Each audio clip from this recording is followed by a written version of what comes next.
तो ये दूसरे दिन के आखिरी सभा में हम आए हैं और आपके लिए ये दूसरा सेशन है, लेकिन कल से हम जवानों के साथ ज्यादा समय बिताए हैं। हम जवानों के साथ 4 सेशन, सुबह और दोपहर, फिर सुबह और दोपहर, काफी समय हम जवानों के साथ बिताए और जवानों को बहुत सारे कार्य पवित्र शास्त्र में से जानने को मिला कि इस अंतिम दिनों में, उन जवानी के दिनों में वो क्या कर सकते हैं। ये हटीली और टेढ़ी जाति में जवान क्या कर सकते हैं, उन्होंने सीखा है। लेकिन आज इस जनरल सभा में आए हुए लोग, हमें भी इस अंतिम दिनों का संदेश जानना बहुत जरूरी है। हालेलुया।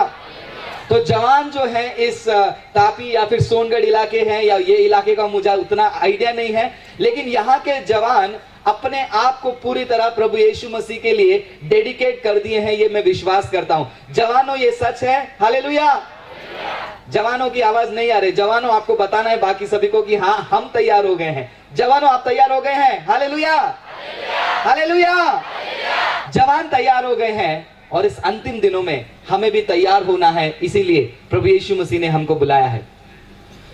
कल शाम के संदेश में हमने देखा कि किस प्रकार यहोवा का प्रेम है। जितने लोग कल नहीं आए हैं उनके लिए मैं थोड़ा सा बताना चाहूंगा कल क्या हमने देखा।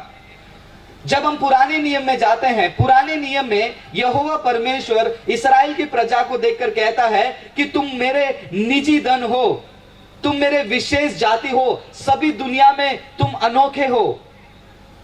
तो ये इस्राएली लोगों के लिए और यहूदी लोगों के लिए यीशु के दिल में और खुदा के दिल में एक विशेष प्यार है। और जैसे कल मैंने बताया, वो वचन आपके लिए और मेरे लिए नहीं है। वो वचन यहूदियों के लिए था, जहां पर यहोवा ने कहा तुम मेरी निजी धन हो, तुम मेरे विशेष जाति हो। लेकिन नए नियम में जब हमने देखा, यीशु मसीह कहते हैं मैंने तुम्हें चुना है। हालेलुया। पुराने नियम में यहोवा कहते कि तुम्हारे जैसा कोई नहीं है, तुम यूनिक हो, तुम अनोखे हो, तुम खास हो। लेकिन नए नियम में यीशु मसीह कहते हैं कि मैं तुम्हें चुनता हूं। क्यों? अगर हम देखते हैं उसका स्पष्टीकरण रोमियो की किताब में जब हमने कल देखा, वहां पर प्रेरित पौल कहते हैं हम जो जंगली जैतून थे, उस जंगली जैतून, उस झाड़ को निकालकर ये जो चिकनाई देने वाला ओरिजिनल सच्चा जैतून का जड़ है, उसके साथ किया है, हमें जोड़ दिया है। हालेलुया। क्यों जोड़ दिया है? क्योंकि कुछ डालियां वहां से गिर गईं और वो डालियां गिरने का फायदा आपको और मुझे मिला है। हालेलुया। तो यीशु मसीह ने हमें चुना है। क्यों चुना है, इसके बारे में हमने कल देखा। यीशु मसीह ने सिर्फ हमको प्रार्थना करने के लिए नहीं चुना है। यीशु मसीह ने सिर्फ हमको सभा में बैठने के लिए, सिर्फ दान देने के लिए, सिर्फ मीटिंग अरेंज करने के लिए, सिर्फ कंपटीशन जीतने के लिए नहीं बुलाया है। जैसे मैंने कल कहा कि मैं वापस से आशीषों के बारे में नहीं बात करने वाला। मैं ये नहीं बात करने वाला कि यहोवा कितना भलाई से आपको चंगाई करेगा, वो हम बात नहीं करेंगे, क्योंकि हम अंतिम दिनों में जी रहे हैं। अंतिम दिनों में जीने वाले हमें खुदा ने यदि चुना है उस जंगली जैतून से निकालकर, तो वचन कहता है मैंने तुम्हें चुना है और नियुक्त किया है। क्यों नियुक्त किया है? हमने ये वचन को कल देखा ताकि हम जाएं और वहां पर क्या करें, फल लाएं और वो फल में बने रहें। और हमने ये भी देखा, हम फल लाते हैं और उस फल में बने नहीं रह पाते हैं। 2 प्रकार के क्रिश्चियंस को हमने देखा, 2 प्रकार के मसीहों को देखा। एक मसीह जो फल लाता है लेकिन वो फल में बने नहीं रहता है, दूसरा मसीह जो फल लाता है और फल में बने रहता है वो। लेकिन आज भी जवानों के सभा में जब हमारा सवाल जवाब लाइव चल रहा था, काफी सारे जवान सवाल पूछ रहे थे। उसमें से एक जवान भाई ने सवाल पूछा, क्यों हम पाप के ऊपर विजय नहीं पा रहे हैं, क्यों इतना कठिन है? यह सवाल उससे ही जुड़ा हुआ है जब खुदा कहता है कि तुम फल लाओ और फल लाने में बने रहो। हम फल लाने में बने नहीं रह पाते हैं, इसी के लिए हम पाप से विजय नहीं पाते हैं। ये सारे घटनाएं को, ये सारे वचनों को हमने कल के दिन देखा था। हालेलुया। तो जो कल नहीं आए थे उनके लिए मैं थोड़ा सा संक्षेप में बताया हूं। अगर आपको इसको और गहराई से जानना है, मैं ये नहीं कहूंगा कि सीडी बनेगी, डीवीडी बनेगी, लेके देख लो। मैं ये कहूंगा, शायद से आपके पास कल कोई आया होगा, खाना खाने से पहले आज रात को उनको पकड़ो और बोलो कि मुझे बताइए क्या क्या बताया, क्या क्या वो चीजें हैं जिसके वजह से मैं फल नहीं ला पाता हूं। किस चीज के लिए यीशु मसीह ने चुना है, किस प्रकार मैं निजी धन बन गया खुदा के लिए। अगर आप वाकई में जानना चाहते हैं, अगर आप वाकई में सीरियस हैं, क्योंकि तीमोथी को जब पत्र लिखते हैं पॉल, वो यही कहते हैं कि संकट के दिन आने वाले हैं, आ गए हैं। आपने सुना होगा अच्छे दिन आने वाले, लेकिन बाइबल कहती है संकट के दिन आने वाले हैं। संकट के दिनों में हम मसीह अच्छे दिन के लिए इंतजार नहीं करना चाहिए। हालेलुया। क्रिश्चियंस अच्छे दिन के बारे में सोचना छोड़ दो, क्योंकि बाइबल हमको कहती है कि संकट के दिन आने वाले हैं। तो हम अच्छे दिन की तैयारी में नहीं रहते हुए संकट के दिन में जो आएगा, वो संकट के दिन के लिए हमें क्या करना है? तैयारी करना है। और वो संकट के दिन में क्या होगा, ये हमने कल देखा। अगर आप सच में जानना चाहते हैं, अगर सच में यीशु मसीह ने आपको उस जंगली जैतून से अलग कर उस सच्चे जैतून के जड़ के साथ जोड़ दिया है, तो जरूर आप उसमें से जो ताकत मिलती है, जो नरिशमेंट मिलती है, जो उसमें से एनर्जी मिलती है, ताकत मिलती है, उसे लेने की कोशिश करोगे खाना खाने से पहले। तो आपको निर्णय लेना है, ये संकट के दिनों में जब ठंडी का मौसम आता है, हम क्या करते हैं? ठंडी का मौसम आता है, क्या करते हैं? कुछ नहीं करते हैं ना।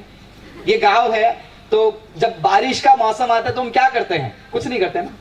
बारिश आने दो, साल में हमेशा आता ही रहता है। बारिश का ये साल भी आएगा, पिछले साल भी आया था, अगले साल भी आएगा। धूप के समय में हम क्या करते हैं? धूप आएगा, आने दो, यही करते हैं क्या?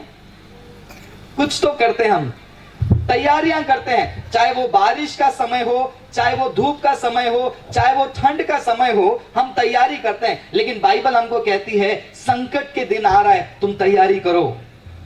और शैतान इतना स्मार्ट है, मैंने आपको कल बताया। वो तीमोथी के पत्र में जब हम पढ़ते हैं, आखिरी दिनों में मनुष्य जो है स्वार्थी और पैसे का लोभी बनेगा। और वचन पढ़ते पढ़ते वहां पर लिखा है, उसके अंदर सुख विलास की इच्छा बहुत होगी। और आज मसीहत में ज्यादातर ऐसे मीटिंग में सुख विलास के बारे में जो है सिखाया जाता है। आप ये करेंगे आपको वो मिलेगा, आप वो करेंगे आपको वो मिलेगा, आपको चंगाई मिलेगी। ये सारी जरूरतें हैं। क्यों जरूरतें हमने देखी कल। लेकिन संकट के दिनों की तैयारी में क्रिश्चियंस बहुत कम लगे हुए हैं। इसके वजह से कलीसिया में क्या क्या होती है हम कल देखने वाले थे, और मैंने कल दोबारा मिलेंगे करके मैंने छोड़ दिया था कि कैसे शैतान कलीसिया के विरुद्ध काम करता है, वो आज हम देखने वाले हैं। वो देखने से पहले हमें कुछ जानना जरूरी है कि जब यीशु मसीह ने कहा कि मैंने तुम्हें चुना है और नियुक्त किया है, तुम्हें मैंने उस जंगली जैतून से निकालकर इस सच्चे जैतून के साथ जोड़ दिया है, मतलब यीशु मसीह ने आपका जगह बदला है।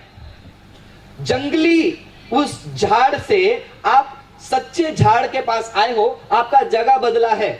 मतलब यीशु मसीह आपको कहीं ऐसे जगह पर लेकर आ रहे हैं जहां पर आपको ताकत मिलता है, जहां पर आपको सेहत मिलती है, जहां पर आपको नरिशमेंट को हिंदी में क्या बोलते हैं ब्रदर?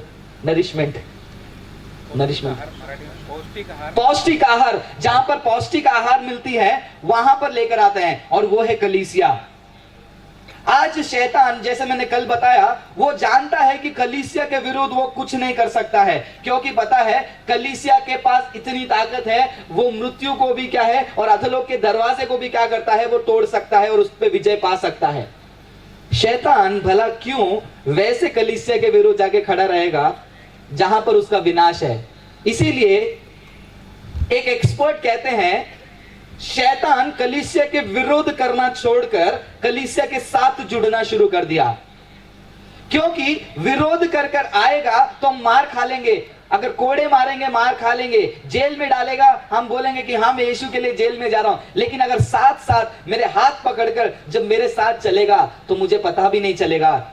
जब सो रहा था मालिक, बैरी आया, धीरे से जंगली बीज को बोकर चला गया। हालेलुया। आज मसीहत में जंगली बीज को बोने जैसे कार्य केवल मसीह विरोधी ही नहीं कर रहा है, मसीहों के द्वारा ही जो है शैतान बहुत ही चालाकी से, बहुत ही चापलूसी से वो धीरे धीरे कलीसिया के अंदर घुस रहा है।